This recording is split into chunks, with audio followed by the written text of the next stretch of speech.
예, 안녕하세요. 생애탈출입니다. 제가 오늘 목소리가 좀 잠겼습니다. 어저께 집회가 있었는데 심판연대 연사의 수재가 부족해서 제가 평소에 한 5분에서 10분 정도 연설하는데 딴 데 가면 30분 연설했더니 목이 확 갔네요. 내일은 또 대한문에 가서 좀 연설하는데 내일까지는 목이 회복될 걸로 보입니다. 지금 뭐 상황이 가관이죠. 이 문재인 586 집단의 망언 혹은 뭐 거의 폐악질로 보이는 그런 행태가 아주 가관인데, 문제는 그들만의 그 문제가 아니라는 데 문제가 있어요.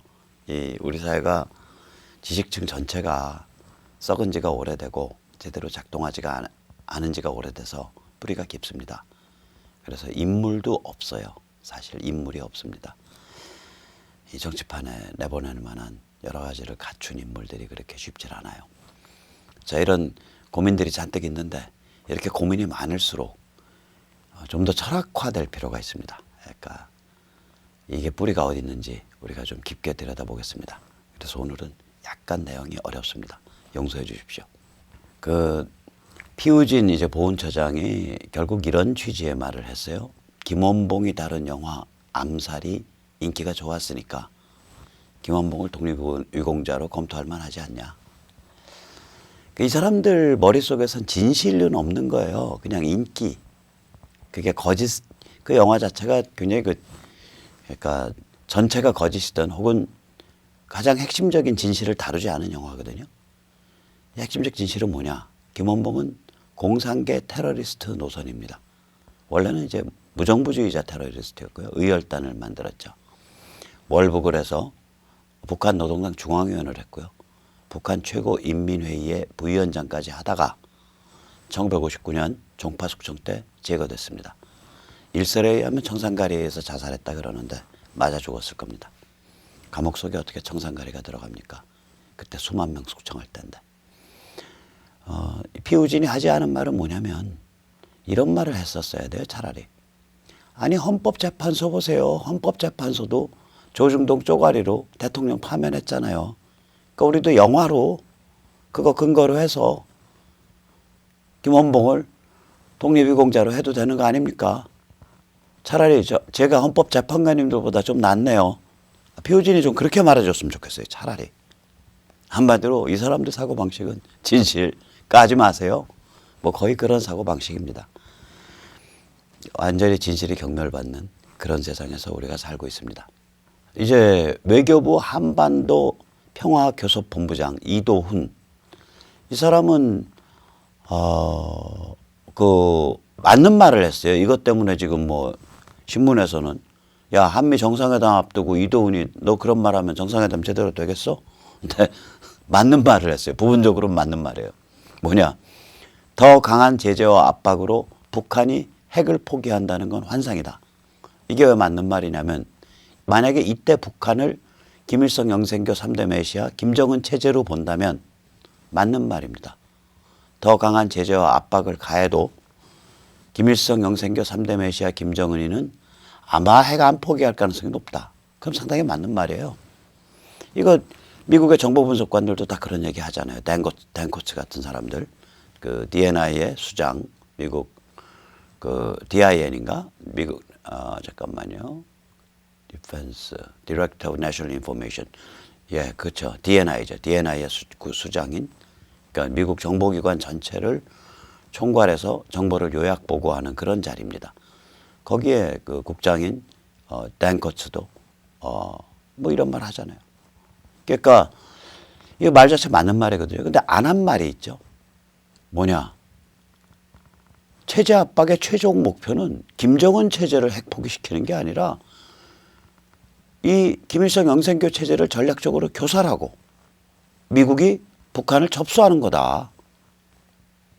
이 말을 해줘야지. 이게 진실인데. 지금 그런 식으로 미국의 전략이 서 있는 것 같아서 저희가 유심히 보고 있습니다. 뭐 이런 말을 하든지, 아니면 지금 그 자리에 외교부의 그 자리니까 그렇게 천기누설할 수 없다면 그것에 준하는 그런 발언을 좀 해야죠. 예를 들어서 이런 식으로 말할 수 있겠죠. 김일성 영생교 3대 메시아 김정은 체제에서는 아무리 제재와 압박을 가해도 그 체제가 유지되는 한 핵을 포기하기는 어렵다. 그렇다고 해서 제재와 압박이 무의미한 게 아니다. 결국 벼랑 끝까지 몰면 어떻게든 해법이 나올 거다. 뭐 이렇게 이 정도 얘기는 하셔야지 앞에 얘기만 딱 잘라서 말하나? 그러고서 저기 뭐 문재인 586 집단에 딱 줄 서니까 인생이 편안하세요 우리 본부장님? 나중에 그 한꺼번에 계산하려면 좀 복잡할 텐데 계산 방식이 그때 감당하실 수 있겠어요? 자, 그런데 이 진짜 재앙은 이제 이렇게 산불이 아니라 문재인 586 집단이거든요. 근데 지금 요새 뭐 텔레비 뭐 보면 막 산불로 다 도배를 해놨어요.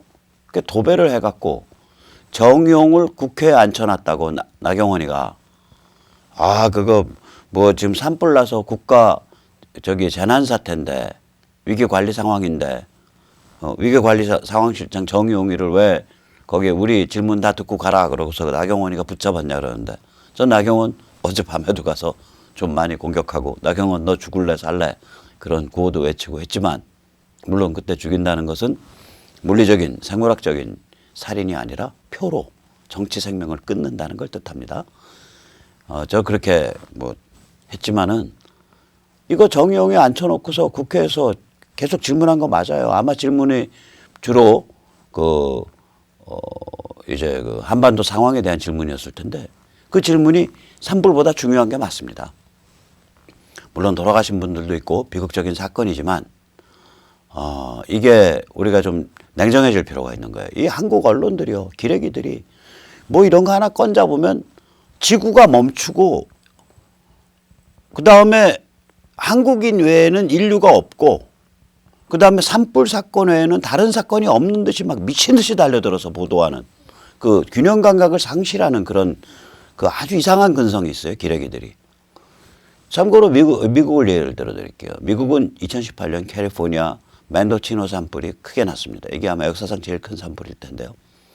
무려 25만 헥타가 탔어요. 이번에 고성에서 탄 거에 100배 정도에 해당합니다. 이번에 고성에서 탄 게 여의도 정도예요. 그게 이제 그 인접 지역이랑 가깝고 그다음에 인명 피해가 나고 사람들이 많이 대피를 하고 이래서 이제 그게 굉장히 이번에 좀 어려운 그런 산불이었긴 하지만 산불 자체 규모로 보면 한 그 미국 캘리포니아에서 발생했던 산불 최대 산불이 한 100분의 1 정도밖에 안 되는 거예요, 이게. 거기다가 이제 캘리포니아 같은 경우는 우리가 이거 잘 받을 필요가 있어요. 환경론자들 때문에 산불이 자꾸 악화돼요. 환경론자들이 이런 얘기 하거든요. 야, 그거 숲은 자연 상태로 내버려둬야 한다. 맞죠?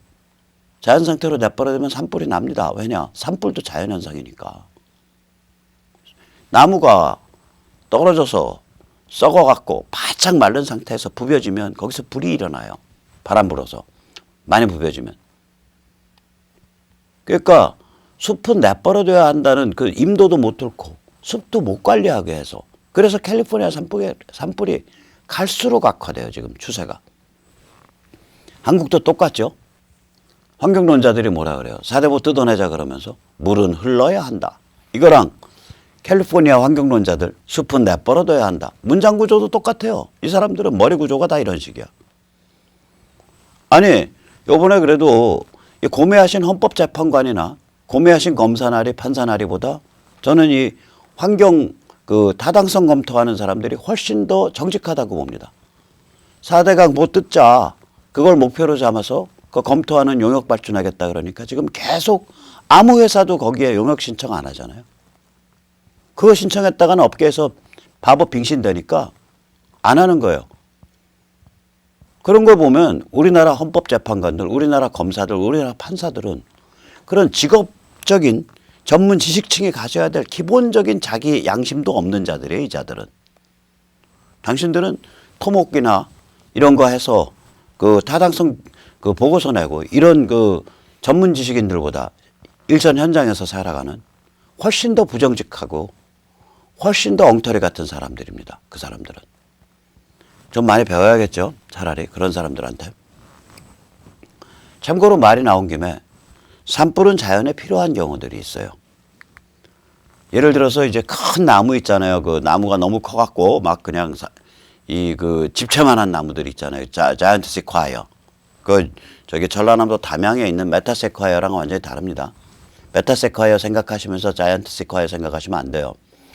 이 캘리포니아 미국에 있는 자이언트 시콰이어나 또 뮤어 공원에 있는 이름은 까먹었어요. 또 다른 종류의 코스탈 시콰이어, 해안 시콰이어 이런 것들은요.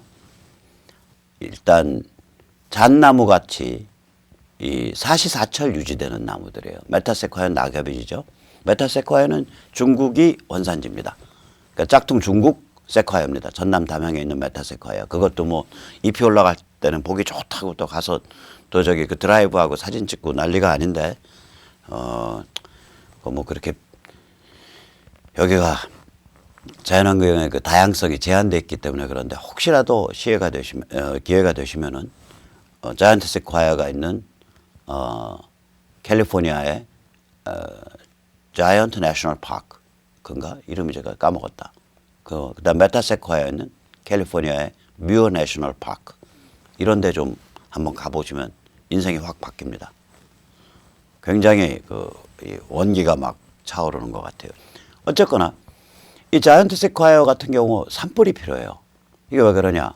산불 속에서 달궈져야 방울이 벌어지면서 그게 이제 잣방울 같은 방울이거든요. 씨앗이 담긴 방울이. 그게 벌어지면서 거기서 씨앗이 분리되기가 쉬워요. 두 번째는 산불이 쓰러져야 그 나무 어마어마한 나무니까 막 그냥 사람이 그 나무 그냥 뭐 엄청난 나무죠. 이 둘레가 막 수십 메타 되는 나무니까 그 아래에 있는 덤불들이 싹 타면서 그 씨앗이 발화를 하고 뿌리를 내리기에 좋아져요. 그러면 산불 났을 때 그 세콰이어 나무에 불 옮겨 붙어서 그 나무 죽을 거 아니야? 안 죽습니다. 세콰이어 나무가 껍질 두께가 최대 60cm까지 가요. 껍질만. 그래서 껍질만 살짝 그을리다 마는 거예요. 그 안은 아주 까딱없어요. 네. 그래서 이게 그 자이언트 세콰이어의 이제 그 미국 그 국립공원에서 그 아래 불 질러 가지고 일부러 그 관리하는 거 한번 보시죠. Giant sequoias depend on fire to reproduce. The heat opens their seed cones. 네, Their 씨가 seeds are 벌어집니다. released. 저렇게 불 속에서. 그래서 씨가 잘 나와요. Clear the earth for their 그래서 저렇게 싹 태워버려야 While lesser 씨가 이제 trees 발화도 blaze 하고 around them, the 차근하기도 giant 좋습니다. sequoias stand virtually unscathed 껍질이 by the 두꺼워서. flames. They're remarkably 괜찮아요. fire resistant. Their 껍질만 bark is 그리고. possibly the thickest of any known tree on Earth, sometimes more than 2 feet So, at the base of the tree. 이번 사건 같은 It prevents 경우에 flames of fast-burning fire 굉장히 from reaching 물론 the interior of the tree. 비극적이죠. 두 분이나 돌아가셨으니까 또 여러 사람들이 불편을 겪고 있고 자산상 손실을 봤으니까. 근데 기본적으로는 첫째 산림 관리를 우리가 철저히 해야 되고요. 두 번째는 산불과 더불어 사는 노하우를 갖춰야 돼요. 그래서 이번에 이 집권당은 더불어민주당 같은 그런 당 이름보다도 더불어 산불당 뭐 이렇게 당 이름을 한번 바꿔보실 거를 진지하게 고려해 보십시오. 이 산불이라는 것도 일종의 자연현상이기 때문에 물론 모든 산불이 자연현상은 아니죠. 담배 피고 버린다든지 요번같이 무슨 개폐기 브레이커죠. 전기쟁이들의 용어로는 그 개폐기에 이물질이 껴서 거기서 스파크가 나서 그 불이 날 수도 있지만은 어쨌거나 산불이라는 현상은 주기적으로 있는 거예요. 결국은 이런 이유든 저런 이유든 그러니까 그걸 임도를 뚫고 또 필요하면은 그 아래를 다 긁어내고 뭐 이런 종류의 그 산불과 더불어 사는 노하우를 우리가 많이 갖춰야 될 것 같습니다. 자, 이렇게 봤듯이 국가보훈처장이라는 사람은 완전히 무슨 진실과 상관없이 영화에서 떴으니까 유공자 지정해도 돼 뭐 이런 그런 투의 말을 하고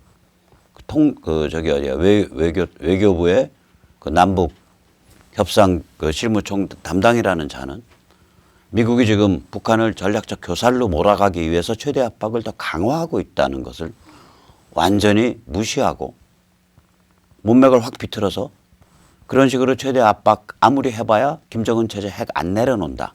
그런 얘기나 하고 자빠졌고 지금 김정은 체제 거덜을 내려고 하는 거예요. 그래서 북한을 접수하려고 하는 거라고요. 김정은 체제가 유지되면서 그 체제가 핵을 내려놓길 기대하는 게 아니라고요. 그 다음에 산불 한번 나니까 물론 돌아가신 분들도 있고 비극적인 사건이긴 하지만 마치 지구에 다른 어떠한 사건도 없는 것처럼 마치 한반도 남쪽 외에는 인류 자체가 존재하지 않는 것처럼 뉴스 전체가 그것만 도배하는 이런 흉악한 아주 살벌하고 황폐한 어떤 우리가 그런 지평에서 살고 있단 말이죠. 그러면 우리 사회의 지식인들이 도대체 왜 이렇게까지 망가졌을까? 일단 말과 글로 먹고 사는 자들의 직업을 한번 보자고요. 기자, 교수, 교사, 정치인, 목사, 신부, 스님, 평론가, 대중예술가, 영화예술가, 작가, 기타 유명인사. 이런 사람들이 말과 글로 먹고 사는 자들이죠. 우리 사회의 정신을 형성하고 유지하고 변화시키는 주역들입니다. 이런 사람들이. 그런데 이런 우리 사회에 그럼 정신이라는 게 과연 있기는 하나? 저 없다고 봐요. 굉장히 황폐하죠. 종북 혹은 친북 혹은 전빨 좀비들이 지배하는, 그러니까 전체주의 빨이 좀비들이 지배하는 그런 정신문화 지평에서 우리가 살고 있단 말이에요. 차마 귀가 아프고 차마 눈이 아파서 눈도 뜨기 싫고 귀도 열기 싫은 그런 세상에서 우리가 하루하루 살고 있잖아요. 그러면 우리가 도대체 이런 정도로까지 연소득이 그래도 국민 1인당 평균 한 3만 달러 되고 인구 규모가 한 5,500만 되는 그런 거대한 사회가, 그런 풍요로운 사회가 왜 이 정도까지 망가졌나? 그 근본 원인이 뭔가 한번 좀 생각을 해볼 필요가 있어요. 그래서 지금부터는 약간 어렵고 또 약간 철학적인 얘기지만 한번 같이 고민해 보시죠. 가장 근본적인 이유는 이 현대 문명의 정신위기가 계속 반복돼 왔는데, 현대 문명은 정신위기 문명이에요. 한마디로. 이게 왜 정신위기 문명인지는 나중에 말씀드리겠습니다. 근데 이 정신위기가 최종적으로 굉장히 심각했던 시기가 있어요. 그게 바로 언제냐? 저보고 꼽으라 그러면 1967년에서 2017년까지 바로 재작년까지 한 50년 동안 진행됐던 그 정신위기가 최종적이고 가장 심각해요. 이게 뭐랑 관계가 있냐면 현대문명이 이 지식기반 사회에 돌입을 했다고요. 지식기반 사회라는 거는 뭐를 얘기하면 이거 경영학의 아버지 피터 드라카의 용어입니다. 그러니까 쉽게 얘기하면 1차 산업, 즉 다시 말해서 농업, 임업, 수산업, 광산업 이런 데 종사하는 사람들, 그리고 제조업에 종사하는 사람들보다 서비스업에 종사하는 사람들의 숫자가 많아지는 게 지식기반 사회입니다. 이거는 통계를 보면 명확합니다.